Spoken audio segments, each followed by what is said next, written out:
What's going on, everyone? In today's video, I'm going to go ahead and go over all the 10 new changes, added features, and best improvements that we have seen yet for iOS 13. Now, earlier this week, Beta 3 has been released for iOS 13, and of course supports all the current devices that support iOS 13, except for some reason, the iPhone 7 and the 7 Plus aren't able to get this update for some reason.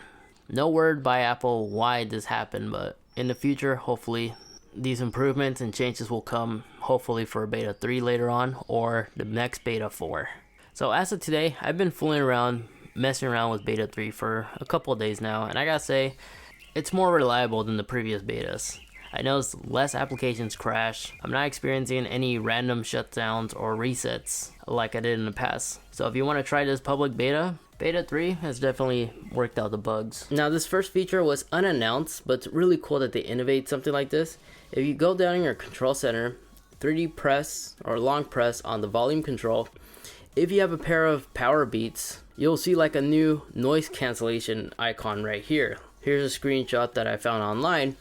Right here it says noise cancellation, and you could toggle it on and off. So if you have Beat Studio 3 connected to it, which actually have noise cancellation, you'll be able to enable or disable that all off your phone without requiring you to actually press on the buttons on the headphones.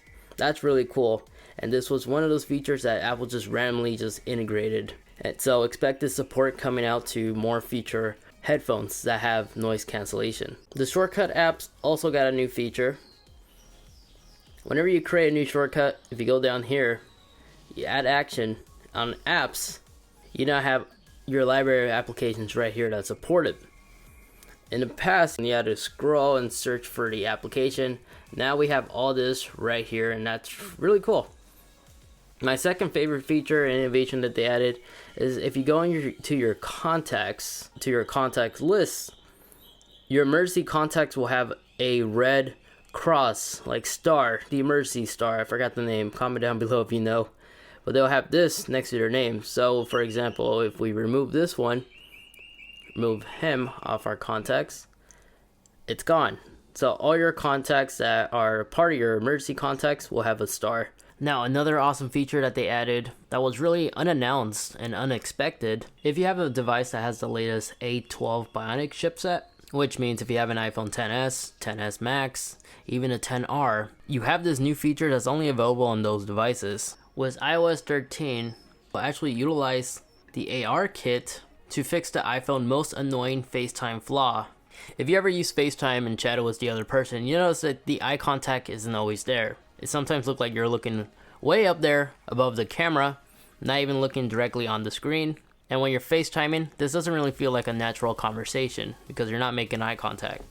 Well, if you're on Beta 3 and you have the supported devices, there's something new. There's a new setting inside the FaceTime settings. It's called attention correction. When this is enabled, basically it'll correct your eyes, making it look like you're making direct contact with the person you're talking to, as you may see in the video example. This is definitely a really cool and unique feature that we have yet seen on any device. And of course, will take having a friendly conversation feel more natural than ever before. Another cool feature, if you now go to your settings, tap on your profile on your iCloud, we now have our subscription down here. Where before you had to go to the App Store, go down all the way down to your account to see that setting. Now you can just go here and press on it right there. This way, checking out your subscription, easily manage it all right here on one page. Another new improvement and changes now, the scroll icon right here. It's gray now, not white or see-through. A common issue that I will usually face, and frustrating issue I should say, especially now since most websites are commonly just have like a white background, it would sometimes become challenging to quickly find it on those sites in order for you to actually press on it and scroll all the way up or down. Having it grayed out like this, it's easier to quickly find, to quickly grab it and just scroll. But even on some darker websites, this can be somewhat challenging, so maybe in the future we'll see one that will automatically adapt and change colors if it's a black or a white background.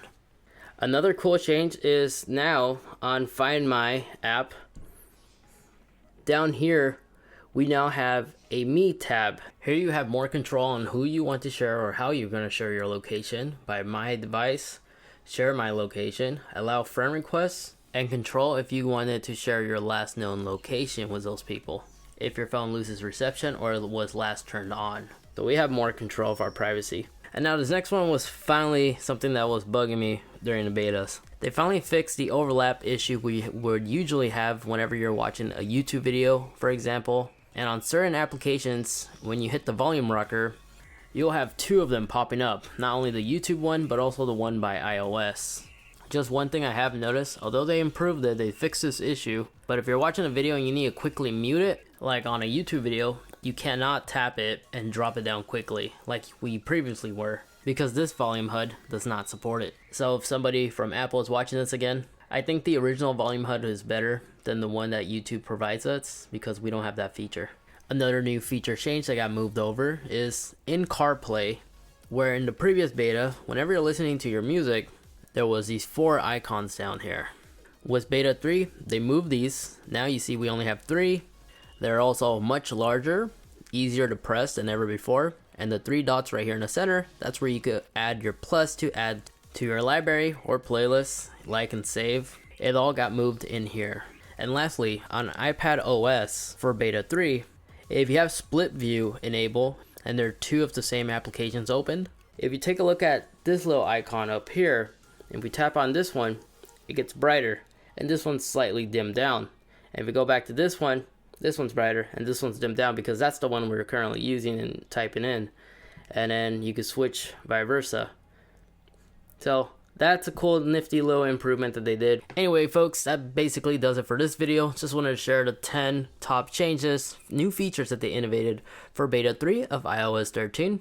Go ahead and feel free to comment down below what are your favorites. And don't forget to also hit that like button, as well as get subscribed so you don't miss another video just like this one. But until next time, thank you so much for watching. Take care, and I'll catch you all in the next one. Peace.